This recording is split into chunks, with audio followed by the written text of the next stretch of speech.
Hey, what's up? I got a new bike and I'm pretty excited about it.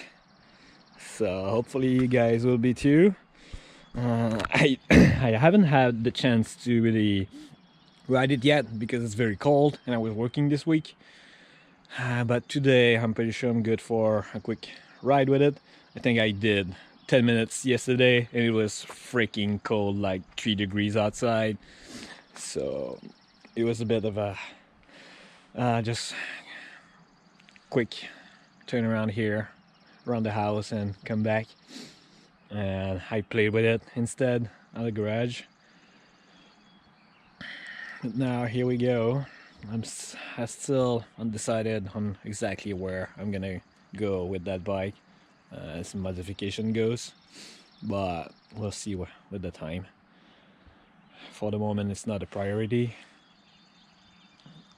We'll have time to do more stuff. I'm already tried a couple of things and I'm gonna go with that for a bit of time and see if I keep them or not, or if I change my mind.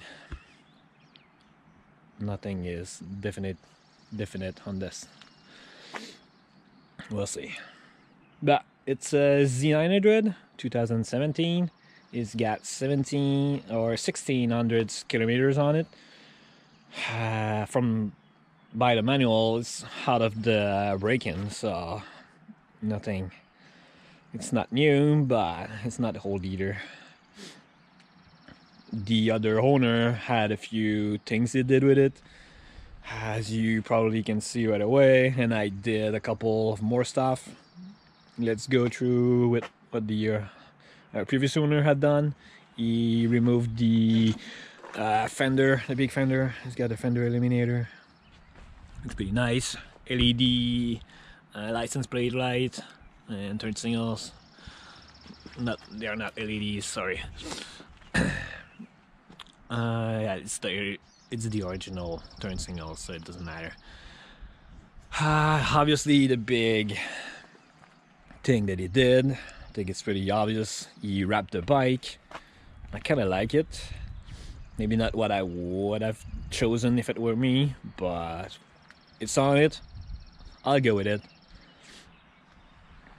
I think it looks pretty nice, but there's a couple of I think the installation went a little bit south on it. It's got some bubbles or wrinkles here and there. It's not a huge deal, but it definitely doesn't look like I would like it. He also added the bar end mirrors. It's the first time I ride with bar end mirrors. They're pretty low to look at, but I guess you get used to it. He also changed the levers. It's just like those Chinese cheapo from Amazon or AliExpress or something like that. It's nothing very awesome about it. He had them extend all the way out, and I shortened them as much as I could. I would get them even shorter if I could, but it's not a huge deal for the moment. I'll just ride it like it is and see what I like and what I don't like and what I want to change in the future. What did it do? Yeah, I think the best thing that he did to that bike is he dropped it. He scraped the engine cover here and he bent the shifter, but it's not very deep. You can see it didn't drop like a big drop, and there's no damage upper than that. No damage to the tank or to the side up there. I guess I'll have to get his word that it didn't change anything to fix anything else. So the damage that I see here, it's all that have been done to that bike, but you never know. But with the condition that it's in, I'm not really worried about that. Obviously, at one point I would like to replace that cover, but I don't know how expensive it is right now, so I'll see. It's just aesthetical at this point, so first thing first. It's still it's still on the original tires, I think. I'm not sure what brand they are, or Dunlop Sports Max 0314. So you haven't ride a lot with it. Yeah, so what I did when I got it, I immediately removed the muffler. I'll see what I do with that. I'm not sure yet if I want to go to a full exhaust system, because the cops are pretty on us for that. When you make a little more noise, you attract a lot more attraction these days. But I really like the sound of the full exhaust, so we'll see. I'll ride it like that for a moment. Obviously, if I keep it that way, I'm gonna clean up that hand pipe section or pipe exit, I'm not sure, but I'll figure it out. I also removed the passenger pegs, so it makes like a cleaner rear end. I removed the plates here. I think they're like aluminum color or silver. I'm gonna try to get them wrapped or painted like black or something. That I already tried it, but I got some shitty Chinese wraps, so I just wanted to check it for the look. I think I like that. I'll do something like that, but more permanent. Until I get the right parts, I'll just write it like that. It's gonna be really cheap wrap. I need to install that. I think the other thing too that I did, I removed the frame cover, which is fucking ugly in in my mind, at least. And I also modified it a little bit. I kept the upper part here, which is part of the frame cover that goes down. And I also wrap with the same Chinese wrap just to get a look. I'm not sure about the carbon fiber up there, so I probably gonna figure out something like satin black or something like that. Something that I don't want that piece to stand out. I just want it to keep it clean up there. I'll probably remove that plastic here too. I'm not sure how much plastic I can remove. I really want that bike to be like a real naked bike, like a Street Fighter. I think it looks really great that way, and it's got potential for that, especially with that high rear end like that. I think they're really sexy. Yep. So this is my new bike. Hopefully next video I will be on the road. I think it's a lot more fun for you guys. But for the moment, I'm pretty excited about that. I had my ER6 in for before, just like you've seen on the previous videos. And this is a whole other bike. I was a bit expecting the 4 cylinders to be underpowered at low RPMs, but with the amount of power that this bike makes compared to the other one that I'm used to, it's like there's nothing missing there. Obviously, if you're used to a 200 HP super bike or super sport, I should say, you'll probably find this bike a little bit missing at the low end and even at the high end. But I'm not there yet. It's my second bike. I was not too worried about the power when I bought it. Obviously I wanted to upgrade, but I wasn't looking for the top power bike or something like that. I really considered the Suzuki GSX S1000 which have way more. It's got like 20 horsepower more.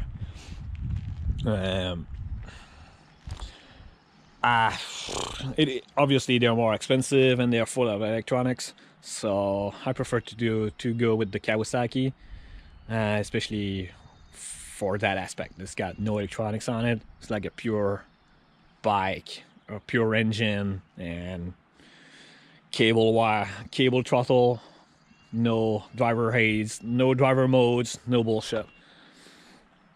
I think it might be one of the last bikes that look like that. In 2020 and more, technology is everywhere, so you'll probably see less and less of that. And obviously that's hard. That's one way that Kawasaki was able to keep the price tag a lot lower than the other manufacturer with that bike. I think it could be like seen like a pro and or con or at the same time, but let's see where it goes out. I don't think you really need all the traction control and wheel control and quick shifter and everything. We'll see how it goes with that. Obviously I'm not really experienced with these bikes, so we'll build experience as we go and we'll see how it goes. Yeah, so this is it, I think.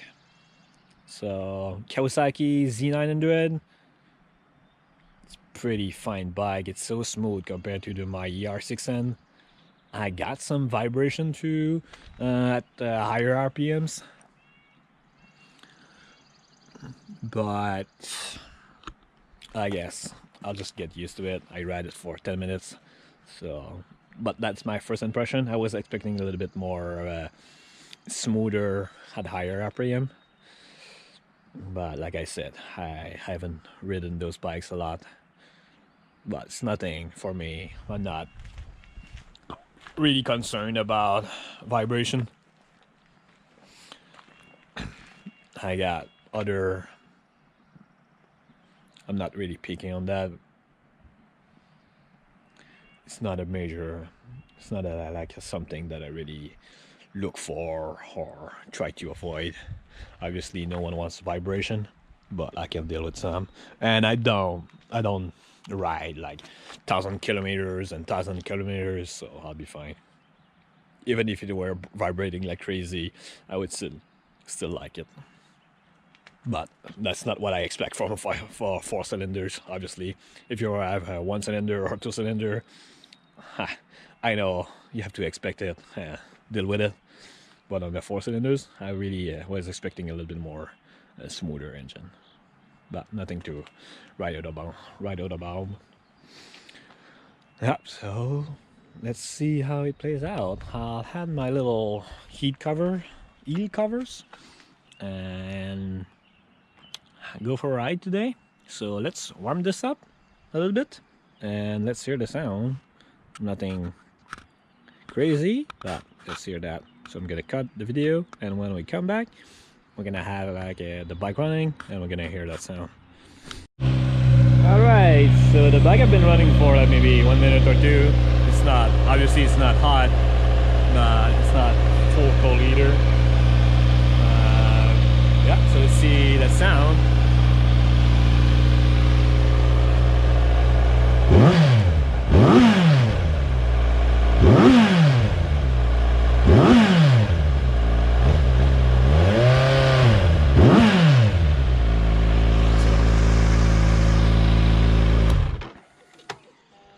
I'm not gonna piss off all the neighbors, and I don't like to rev it like it's when it's cold, but when it's hot, there's no limit to that.